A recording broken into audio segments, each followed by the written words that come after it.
Nine Kills history before we open up audience questions, because I love doing origin stories, but you have a lot of fun things to talk about. I haven't talked about a lot that are recent. That's right, my boyhood trip to Michigan. We could start there. Oh, we could. Yeah. You know, fresh off a destroyer, you know, with a dance belt and a tube of chapstick to call my name, and Traverse City took me in. And I'm just fucking with you, I don't know what I'm talking about. Never with you, though. I will. Well, I want to start with, Ice Nine Kills, famously, infamously, is a band that, of course, celebrates a lot of pop culture, specifically horror. But now, you're not just a band who sings about it, you participate. Ice Nine Kills has been part of not one, not two, but three major ongoing horror franchises directly. Scream 7, Terrifier 3, and Ready or Not 2. What the fuck? Let's We really owe it to you guys, because the band got to a point where the fan base got so large, and you guys have been so supportive. It was like those movies kind of couldn't ignore us anymore. And it's an incredible honor to be part of them. It all really started with Damien and Phil and everyone in the Terrifier family believing in our band and sort of giving us, the keys to the sandbox to play in their world. And it was absolutely incredible to get David in the video, David Howard Thornton, ladies and gentlemen, of course, that was him. all up in the video. Catherine, all in the club, on the video, come to Death Row. Sorry, probably not worth it. We'll be here all night, folks. Is that Source Awards Yeah. 92? The Dill deep cut. Wow. Dill deep cover soundtrack. New York ain't got no love for Dr. Dre? No, for Snoop Dogg and Death Row. You don't want to see executive producer, all in the video. All in the singles. Come to Death Row. Who knows what we're talking about? Anyone? Thank you. All right. So good. Let's just go into the Tupac stuff. We'll just put a nickel in the jukebox. Yeah.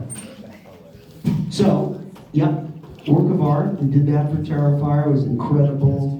So lucky to be part of it. I love the Terrifier franchise. Every single one of those movies is amazing. All different. All very different, right? First one gritty. Second one sort of a surreal, almost like a little bit Nightmare on Elm Street with some of this real elements. And then 3 was like this gritty, looks like it was made on film, exploitation movie. Yeah, I would say comedic, sort of. The third one even is kind of funny. Yeah. Stuff. 2 is funny too. I mean, they're all funny. Well, yeah, because I'm a sick fuck. Yeah. Did you say Keskase? I'm sorry. And the great thing about you guys being part of that franchise as well is that it's remained wholly independent. There's been multiple opportunities for Damien to sell that IP, the merchandise rights and all of that. He's kept a tight grip on it instead, which allows a lot of control. Yeah. But then it also, it went up against Joker 2, which was about a homicidal clown, and it was the sequel to a film that had made $1 billion. Did it really? That one made $1 billion? The first one. And wow. then the Joaquin Phoenix one. Yeah. Yeah. And Oscar awards and all that. And then same weekend, Terrifier 3 goes up against Joker 2 and demolishes it. Yeah. And becomes the highest grossing unrated film ever. Well, I think it's a testament to a movie like Terrifier franchise, rather, with a real cult, true blue following, The Joker movie that came out, I saw the first one, it was fun, whatever, like the ending. I like the one that was called Mean Streets. But Yeah, exactly. And Joaquin Phoenix was good in it, but I think that was one of those movies that, it was like, a little bit of a flash in the pan. It was a mainstream thing, got a lot of press, people talked about it, and everyone kind of just went to see it. But it just shows you that what horror fans can do if they get behind a franchise. And then, the whole thing with Scream. I'm sure if anyone knows anything about Ice Nine Kills, Scream means a lot to me. One of the first slasher movie I saw in the theater. Already a fan of Friday the 13th and Halloween, but when I saw that movie when I was 11 in the theater and the killer started talking about, Roger Jackson's here, right? We did a panel yesterday, the day before. So cool. And when I heard Roger Jackson on the phone talking about those movies that I loved, I was like, oh my fucking god, they're talking about Michael Myers in the movie. It's like, this is going to be my favorite shit of all time. So to be involved with it now and doing a song and hearing it in the theater and the credits, it's incredible. Insane. But importantly, I want to know, never asked you this, who let you in the theater at 11 to see Scream? My mom and dad were really cool, and I was with my cousin Brandon. We were both 11, and yeah, I guess with an R-rated movie, if you've got an adult taking you there, they let you in, no matter how bad the parents are. So basically, through meeting a good friend of mine, Demi James, you guys know Demi James, of course, in Chelsea. I was at their wedding, and I met the guys from Radio Silence. They directed the original Ready or Not, they directed Scream 5, Scream 6, and they sort of introduced us to Radio Silence, to me, became friends with those guys, and that was really sort of the bridge to us meeting the Scream people, getting that song in the movie, and then getting the call to do a song for Ready or Not 2. We were obviously covering my father's band, Grave Digger, father's son Charnas. It was a nice opportunity to bring that up to people and let them know about your dad's band. About my dad's band. And that was just incredible to have two movies in the theater at the same time, Scream 7, Ready or Not 2, with our music in it. And both amazing movies, Scream 7 and Ready or Not 2, fucking badass. In the Scream world, canon franchise, you've had the opportunity, of course, you collaborated with Matthew Lillard on the Whiskey that you guys did. Right.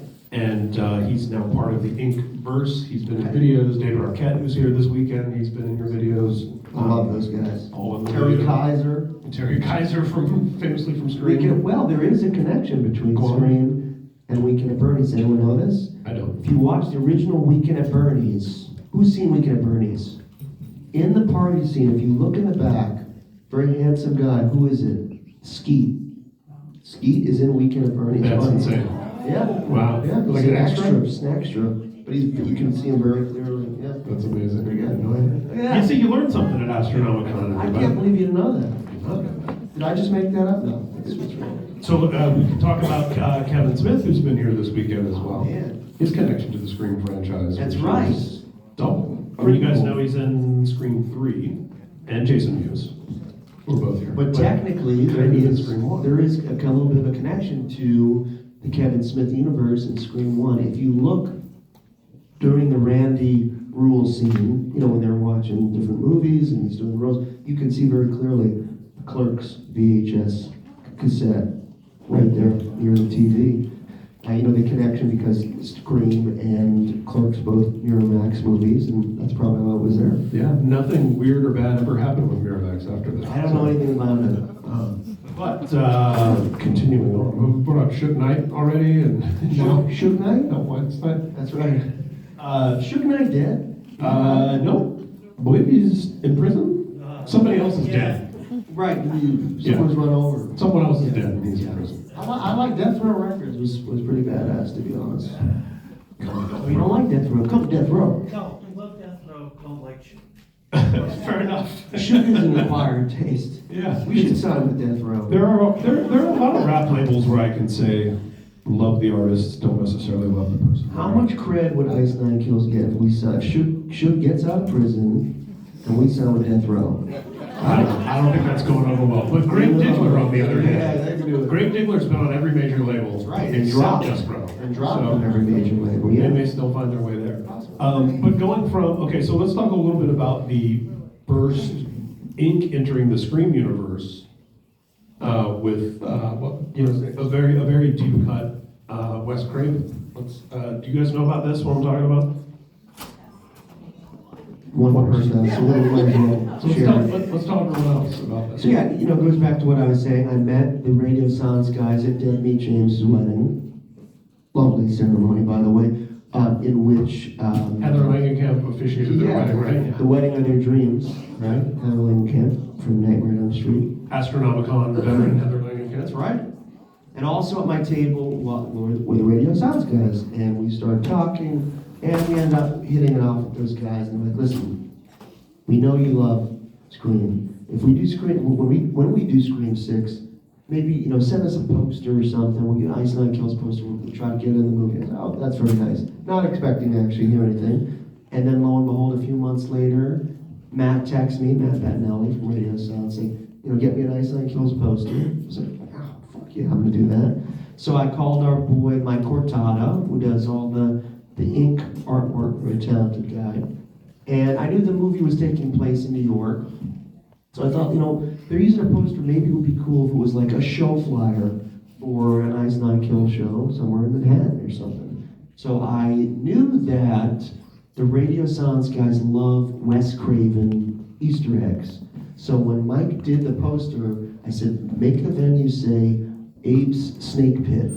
Now, Abe's Snake is a very deep cut reference. That was Wes Craven's porn alias when he directed adult features in the 70s. Abe's Snake. As he was making his way into the film. He wasn't in the porn. Yeah. And so that Matt and Tyler and Chad, they looked at the poster and go, this is cool. Apes, what's this Abe? And I explained the reference. They're like, oh my God, that's fucking awesome. Like, that is so cool. And then, didn't think anything of it. Then he told me when they were wrapping the film, he said, dude, you'll never believe this. We love the Abe Snake reference so much, we named the convenience store, the bodega in the movie Abe Snake Bodega because of you. So if you watch Scream 6, not only do you see a small flyer on the refrigerator before, spoiler alert, someone gets killed in the first 15 minutes or so, but the name of the bodega is Abe Snake Bodega. And they were very kind when they did the press junkets of the film. A lot of the interviewers were like, what's the Abe Snake? Who came up with that? Such a cool reference. And they gave me full credit. And it was really cool. Amazing. And I think that bodega scene is the best sequence in that. Yeah, that's a great scene. Shot. So what's interesting there is that the tale kind of diverges because the Radio Silence team ends up not doing Scream 7, but then we get Kevin, the great creator of Scream, comes back for that one. And then meanwhile, Radio Silence goes off and does Ready or Not 2. Right. But sticking on the Scream track, then how did that develop into Ink becoming part of Scream 7 and initially on the soundtrack?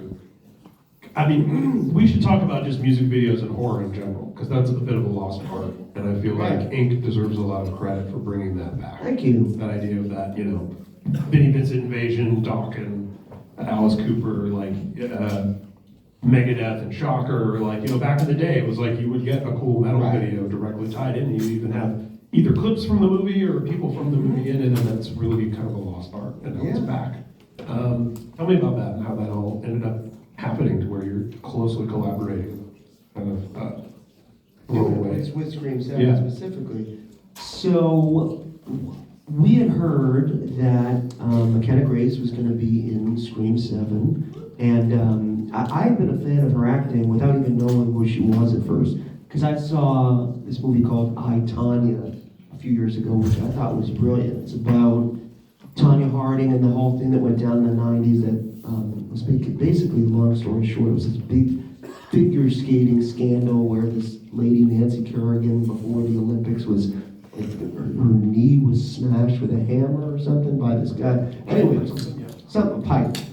Anyway, there was a movie called I, Tonya that came out. It was very almost Scorsese-like Goodfellas kind of in its editing style. And McKenna Grace played little Margot Robbie in it. And I just remember seeing her, this girl, she's 8 and she's this good of an actress. So, I didn't think anything of it at the time. But then I heard she was in Scream 7.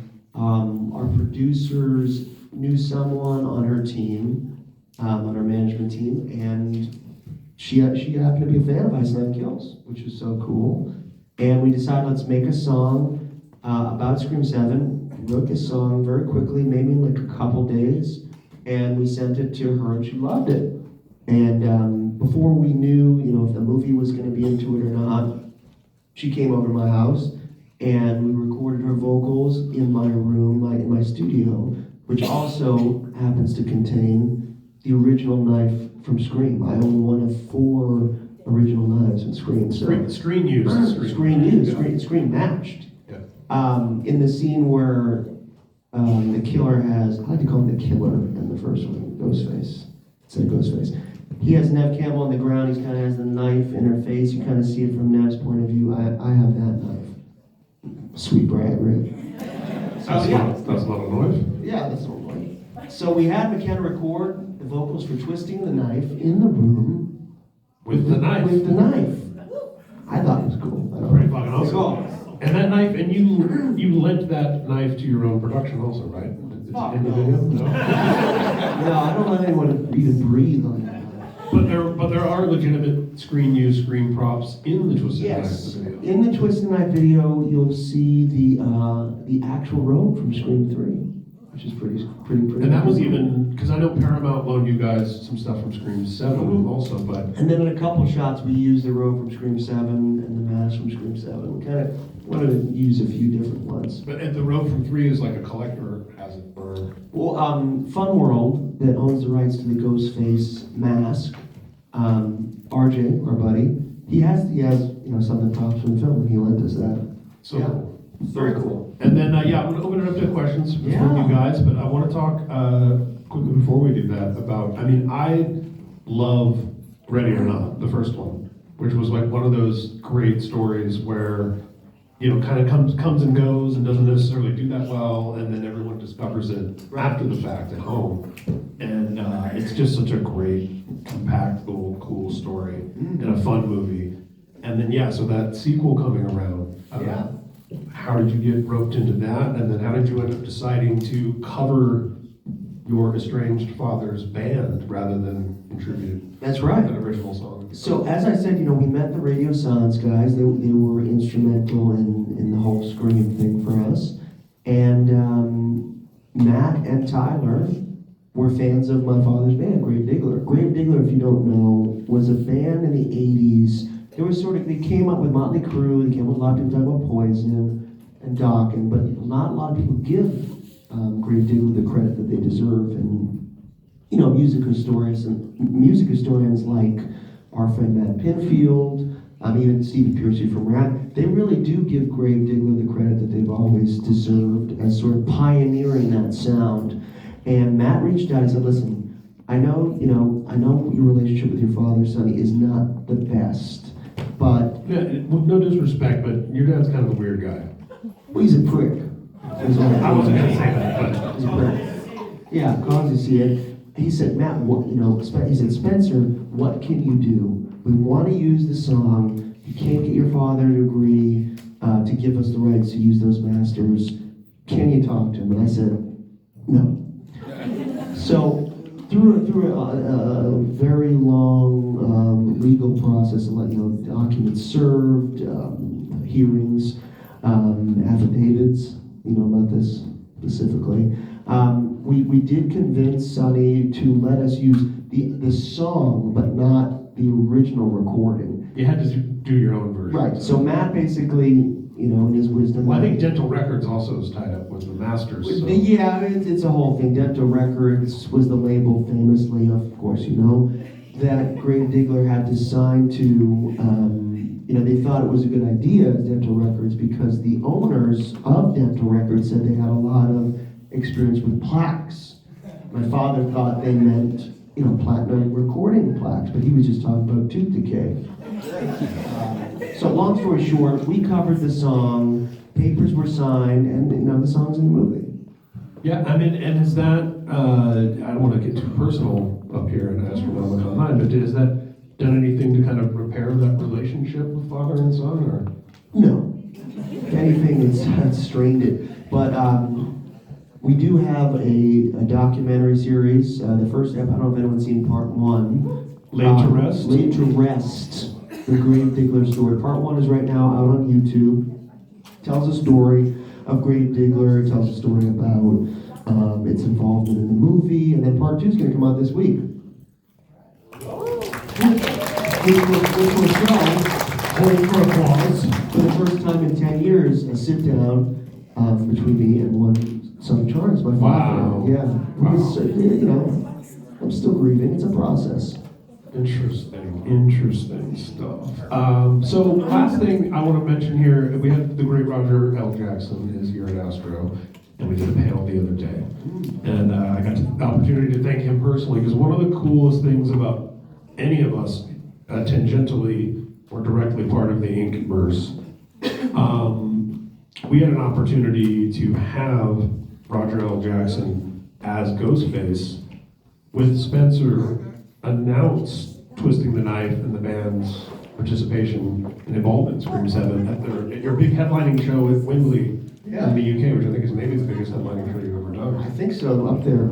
And and then Spencer asked me if I could write some dialogue for Ghostface. Yeah, you did a great job. Well, thank you. It was fucking incredible. I mean, but just, and he was up here sitting where you were, and he did the Hello Wembley. Hello, Wembley. And just fucking phenomenal. It's great. I mean, it's just amazing. We're all fans, right? So it's like you get these moments to Absolutely. help with your favorite thing. So cool. You know, that was a huge moment. As I said, Scream had such a profound impact on me. Anytime we, Ryan or I write stuff for Ice Nine Kills, whether it's Roger L. Jackson, whether it's Terry Kaiser, Bill Moseley, David Arquette, Johnny Brennan from the Jerky Boys, it's crazy to grow up, idolizing these people and then work with them creatively. It was wild. Unreal and surreal. So if you have questions, raise your hand. Your hand went up first.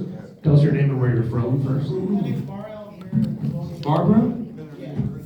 Yes, Barbara. Oh, yes. Very good.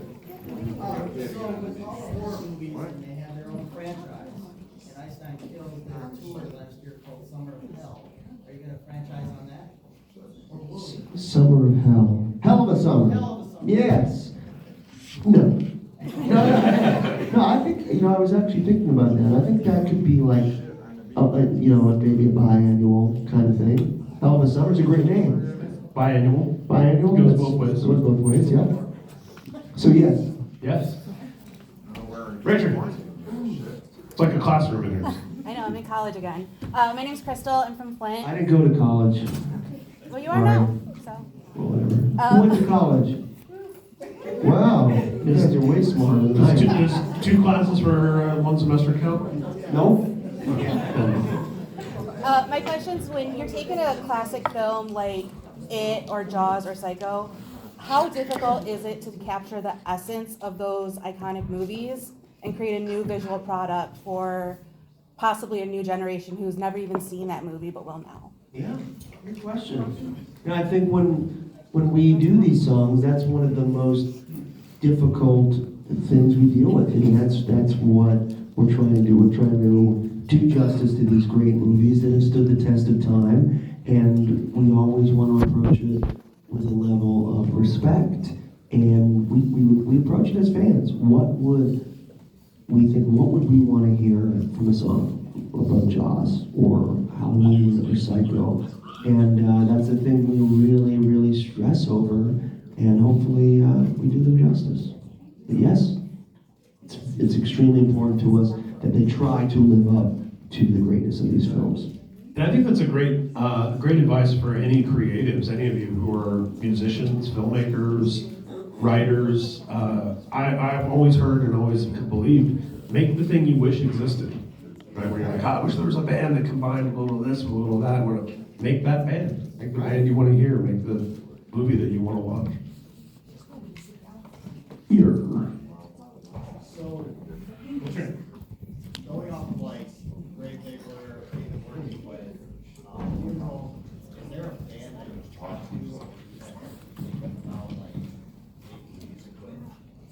Ooh, good one. I think Collaboration? maybe Rob Zombie. Ooh, who'd like to see that? Maybe Congressman. Can I give that a yeah?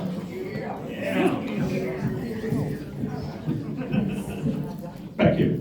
Thanks, Kevin. I'm from Clarkson area. I have kind of a follow-up question. So, have you ever seen the Creep movies? Like Night at the Creeps? No, it's just called Creep. There's Creep 1 and Creep 2. No, I think actually McKenna was telling me about that. Is They're it fantastic. pretty cool? Yeah, I love them. British movie or Yiddish? What's that? What, British movie? No, actually, American. Oh. Is it based on the TLC song? Creep? Yeah, that'd be good to collaborate. But But really quickly, so you guys kind of create a universe of like evidence and everything like that surrounding your merch, and you create music videos that are kind of like in-depth things and everything. Is there ever going to be a feature film put on by Ice Nine Kills? Absolutely. These kind of things of creating a murder mystery kind of. You mean in the Ink universe? Yeah. Well, I mean, basically the idea is that all these albums connect. So hopefully kind of just creating a big super movie. Well, and that's why I didn't want to give away too much, but I was like, is there ever going to be like a standalone? And I know all these connect and everything like that. It's possible. Maybe like a Fan from the Park kind of Kiss situation. Yeah. Really well received. I saw that for the first time a few days ago at W. Earl Brown's house. W. Earl Brown played the cameraman in Scream 1, as well as Warren, and There's Something About Mary. Remember Franks and Beans? Franks and Beans. Did you? So you just watched Kiss? I've never seen it. So they knew that they couldn't really rely on. Rest in peace to Ace, by the way. They couldn't necessarily rely on Ace to deliver his dialogue or to even show up. Yeah, it's just ADR. So he just says act. That's all he just does. Act. And there is well, maybe I shouldn't get into it. It's too much It Kiss was lore, but- disturbing, that movie. How Yeah. weird and how bad it was in a cool way. Yeah, and whoever was responsible for these kind of decisions didn't think that casting an overweight African American gentleman as Ace Frehley's stuntman would be an issue. You go watch that. Yeah, there's some interesting stunt scenes. I didn't notice. Yes. I'm Jessica from Livonia. I know that we've had a lot of collaborations with Ice Nine Kills, and you've also done a lot of collaborations with other bands. What's your favorite one? In terms of like musical, Yeah. God, it's really difficult. So in other words, who did you actually like versus all the ones you hated? Man, that's so hard to answer, but I think I'd have to take it back to a few different answers. And they're all mainly bands that I grew up loving in more of the punk, ska kind of world. So working with, you're wearing a Real Big Fish shirt. I'm very proud that we were the band to get Aaron back to doing the song. Aaron's a singer of Real Big Fish, one of my favorite bands. And we convinced them to do Walking on Sunshine with us. So we did a whole music video with Real Big Fish and Aaron and all the guys, Matt and Johnny and Scott, and it was incredible. Now Goldfinger's a big one for you, and that's Goldfinger, of course. One of the reasons I started a band, and I just did Derelict with Goldfinger, which was incredible. Working with any of those bands, Phoenix TX, we did a song with them, Less Than Jake. There's a song called. Have you guys heard a song called Envy? Oh, of course, Twisted. That was awesome. Filmed that. That was a few years ago. Yeah. But yeah, It Twisted. might have even been pandemic era, right? I think so. Somewhere. Yeah. Who was at the show last night? Twisted show. Badass. They were awesome. Very awesome. 2 moves for Twisted. Who's coming up next? More questions, Spencer. Hi, my name is Joe. I'm from Whitmore Lake, Michigan. Would you ever do a song inspired by 13 Ghosts? Yes. Oh. No. No, maybe. It's possible. Maybe one of the 13 ghosts. Matt Lillard's in 13 Ghosts, right? There you go. I would do it for Matt. Matt asked me, I'm doing it. Yeah, right behind you, and then I'll go to you. I'm Joe from Newport. Just out of curiosity, I love the Retaliators movie. Why the hell did they kill you off so fast? That's a good question. Great question. And I believe Lou Kovac is here somewhere. Yeah.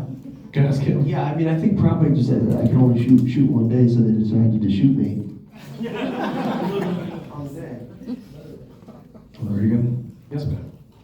My name's Amanda. I'm from Sioux City. Wow.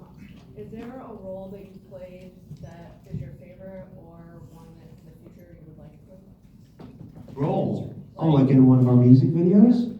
I like playing myself. Super easy. You have to go to Juilliard or any kind of acting. Yeah, but does it take you a little bit of time to get into character? Yeah. Not really. No. Just can't act like a psychopath. It's fun. Do you have aspirations to perform in movies and TV shows? Dancing? Like Dancing with the Dancing with the Stars? Stars, for example? Dancing with the Stars, I think would be good. Yeah, that's an idea I've had for a while. Copyright. Verbal copyright. But no, is that something you want to do at some point in your careers? I mean, I always like acting on my free time. I memorize dialogue from movies since I was a little kid, so I'm always just kind of, you know me, you've been around me. We'll be talking and all, and just all of a sudden go to, you know, some dialogue from A Few Good Men. But you can't handle the truth. You know. I would do it. It's not something I would like actively go out and audition for, but you know, if someone calls me up like you want to be in one of these movies, I would do it. As long as it's a good movie. Let's go somewhere in the back. How about right there? I was just wondering if you would use Terry Kaiser maybe in The Weekend at Bernie's, like in any videos. Like he plays your manager. Yes, yeah, Jimmy Flynn. Give it up for Terry Kaiser, ladies and gentlemen.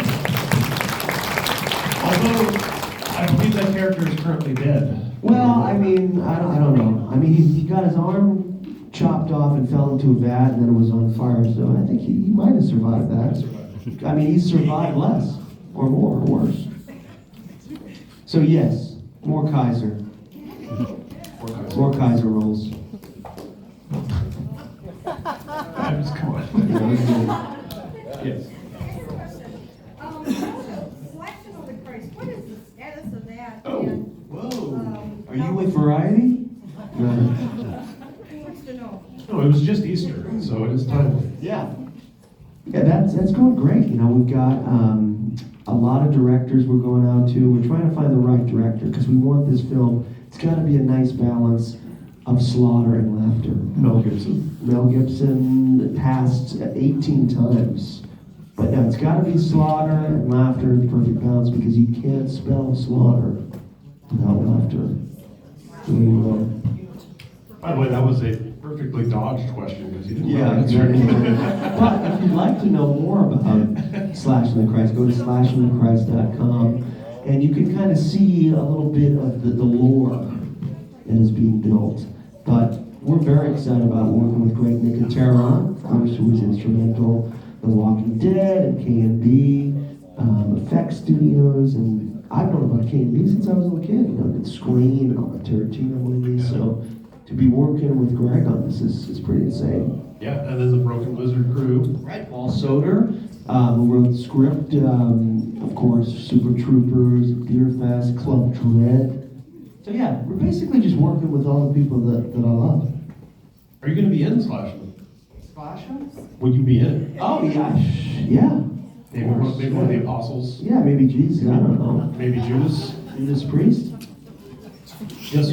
Pontius Pilate? Jeff from Detroit.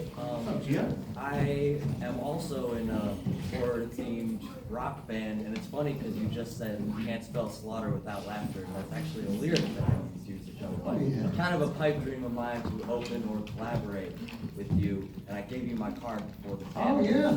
Any chance? Phone. Any Phone, chance right. you could check out the music on that and give me your honest opinion? Right now? Yes, Yeah, I saved the card, absolutely, thank you. Good move. The band is called Ice 10 Thrills. Yeah. 9 Kills, according to the yeah. Actually, what is your band called? So I'm not an asshole. It's called Hefe Brujo, and just a quick piece of context. I was working on what became my first album in my undergrad, and I was like, I'm gonna do it all inspired by horror stuff, and I thought this was super original, and someone's like, oh, you heard of Ice Nine Kills? I was like, damn, maybe you can do it. And so, Have you heard of First Jason? Right here. Hi, Valerie from Mississippi. Oh.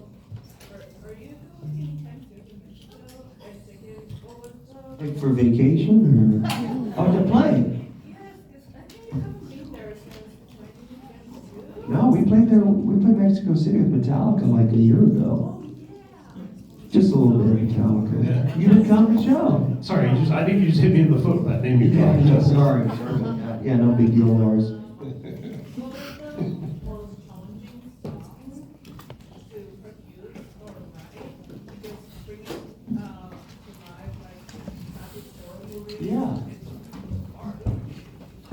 most difficult one, I would say Farewell to Flesh. That one, I really love that song, but I just couldn't find the right chorus. I went through like, I don't know, 5, 10 different choruses. To the point where everyone's like, Spencer, you're a fucking idiot. Like, please, this one's good. No. I'm glad I held out for the one that I wanted. And I'm glad that I did because, Tony Todd, who we all love, Tony Todd, he really was moved by the song and messaged me and said how much he loved the song and what that meant the world to me. And I got to know him a little bit doing these conventions. He was such a kind guy.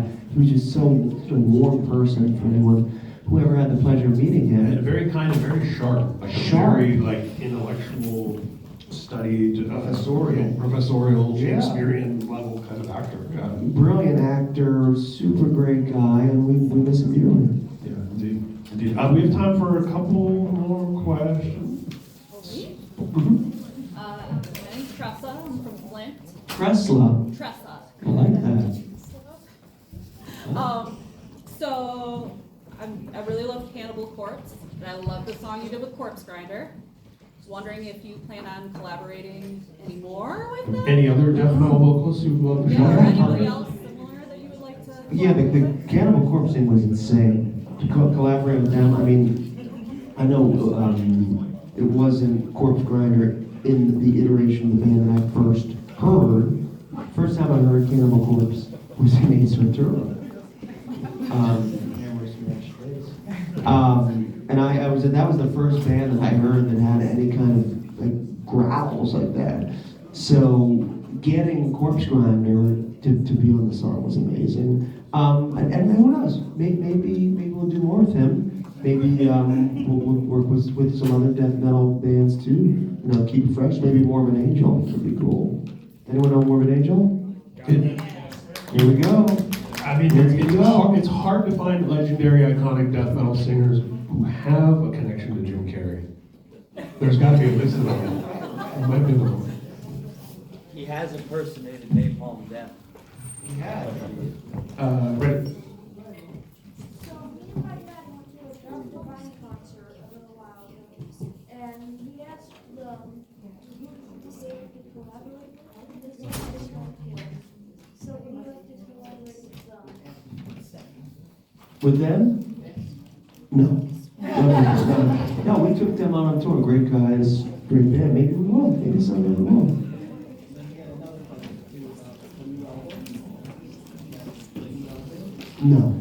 No anthems.